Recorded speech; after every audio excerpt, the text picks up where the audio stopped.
Hi, welcome to Frankly K. I'm Kang. This is Frankly K, where I do financial literacy videos, book reviews, journal with me's, and vlogs. So if any of that is interesting to you, continue watching. This is Frankly Financial, where awareness and clarity means power. Welcome to the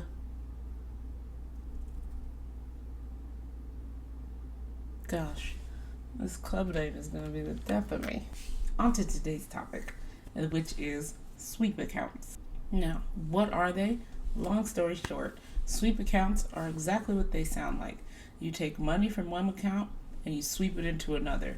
Now, why is it doing that? How does it do it? How much does it take? All of that depends. So you set a threshold, and whatever goes above that threshold, so say you had your threshold, I'm going to give a realistic number, is $50,000, right?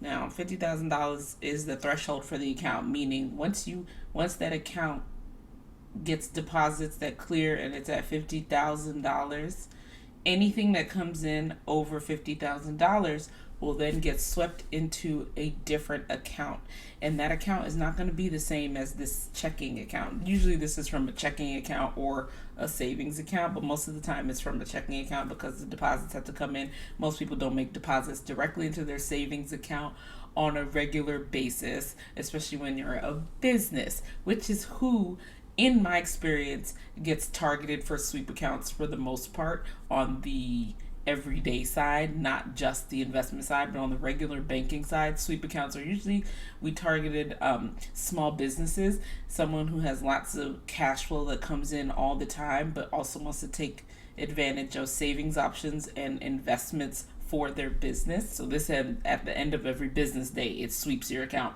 And that's why usually it's businesses, because they're having that large amount of money. Like one guy, he owned trucks.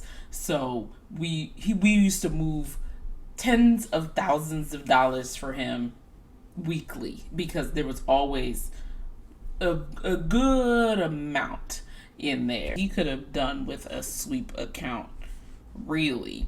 But that is something you do have to sit down and talk over the structure of how you want your daily cash flow to go. An account like his, so let's just say this is not his balance, so this is just a number I'm giving you, the $50,000.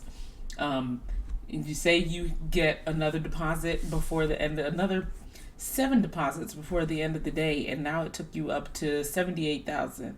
And by the end of the day, your threshold for the account on this business account is $50,000. So everything above $50,000 is now eligible to be swept into your sweep account, meaning $28,000 will now get taken out of that account at the end of business day, whenever time that is for your bank or institution that you keep your business account at. It's going to get moved into this other account, which is also insured, but the insurance changes.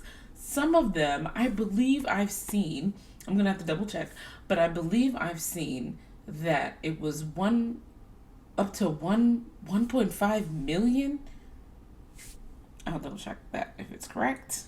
But it was a lot of money that can be insured from these commercial accounts. Back to your business with the $50,000 threshold. When your bank takes that $28,000 out and moves it into your sweep account, it will now be in an account, something like a money market. Most traditional banks will probably move it into a money market or some other high yield savings account that they have there, like whatever's going to give you the most bang for your buck as a commercial client. And then sometimes even some people have really, really short-term CDs.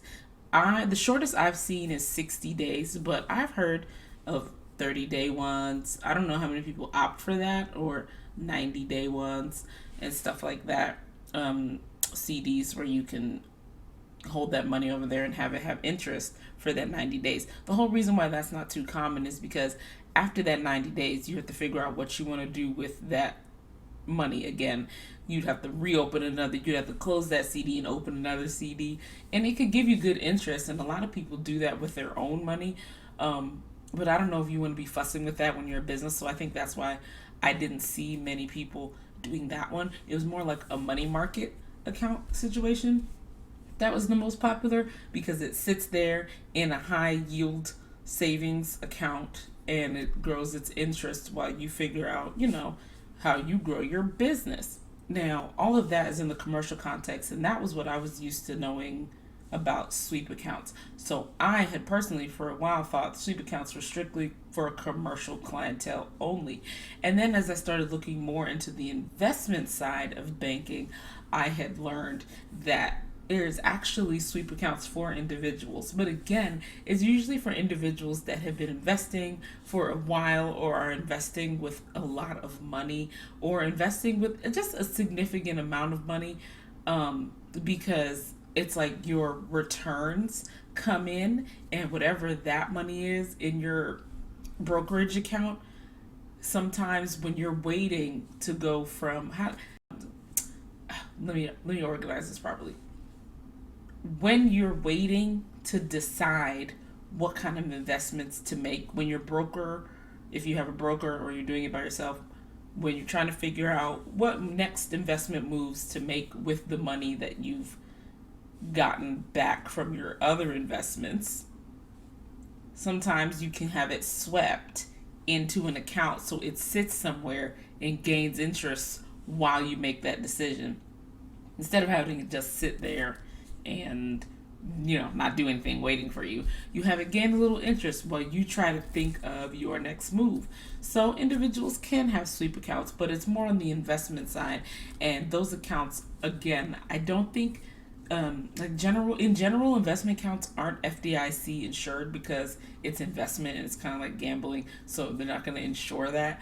Like if you lose it, it's gone. But your sweep account with your return money, like the money that you got from your investments, that is insured because those aren't investments anymore. That's the money you've made from your investments, or money that you're going to make with your investments, eventually, because you sweep it out of your investment account into this account, and then it can be swept back out into another investment.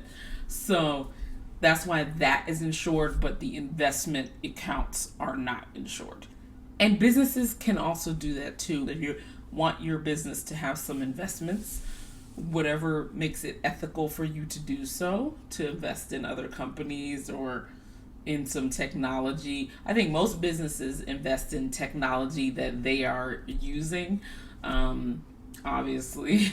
But yeah, so businesses can do it too, but also individuals can do it. And that was something that I learned a little later. When it comes to minimums and stuff, it depends on the bank that you go with. Go to your bank. I promise you, any traditional bank, they have sweep accounts. Mobile banks, not so much. You'd have to do a little more research because some of them might. There's so many banks out here. Some of them might.